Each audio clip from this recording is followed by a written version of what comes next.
Sen biröөгө bir nersени белекке берчү болсоң, ошол берген белегиңдин эртең натыйжасын көрөм.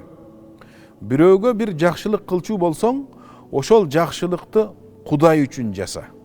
Урматтуу бир туугандар, мына ушул нерсе бул биз мына эгемендүүлүктү алгандан бери Кудайга шүгүр, ага чейин деле мусулман болуп жашадык. Ага чейин деле бизде илимдүүлөр болду. Сауыр дамла, Абдысатар дамла, Шакир дамла, Кимсанбай дамла, Эрмек кары деген болгон мына Папанда. Мындай алымдар бизде үзүлбөй болуп турган. Болгону биз ислам адеп ахлактарын азыр мурдакыларга караганда көбүрөөк угуп калдык, көбүрөөк нерсе болуп калды. Ошол ислам адеп ахлактарында биздин арабызда жакшылык кылган адамдар көбөйдү чындап. Жакшылык кылган адамдар көбөйдү. Ушул Курандын аяты негизи пайгамбарга түшкөн.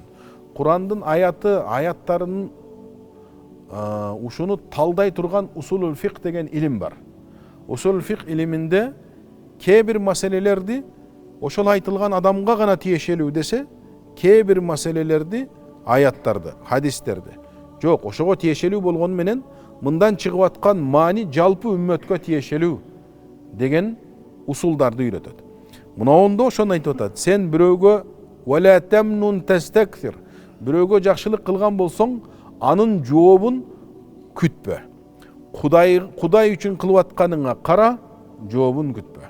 Бизде мындай бир түшүнүк бар. Шариатта, фикхте масарифут закат деген түшүнүк бар. Масарифут закат дегени зекетти кимге бересиң? Ким зекет алганга ылайыктуу, сен берилген зекеттин өзүн ордун табыш керек. Зекеттин бир эле шарты, берип аткандагы шарты, бирөөнүн толук мүлкүнө өтүшү керек. Анан ал алып туруп өз билгенин жасайт. Бирөөнүн толук мүлкүнө өтүшү керек.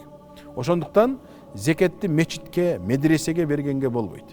Мечитте жашап аткан имамга ылайыктуу болсо, ошого берсеңиз болот. Медреседе окуп аткан жанагы студентке же мугалим ошого ылайык болсо, ошого берсеңиз болот. Фондтун өзүнүн атына өткөрүп таштай албайсыз, жанагы медресенин ичине деп.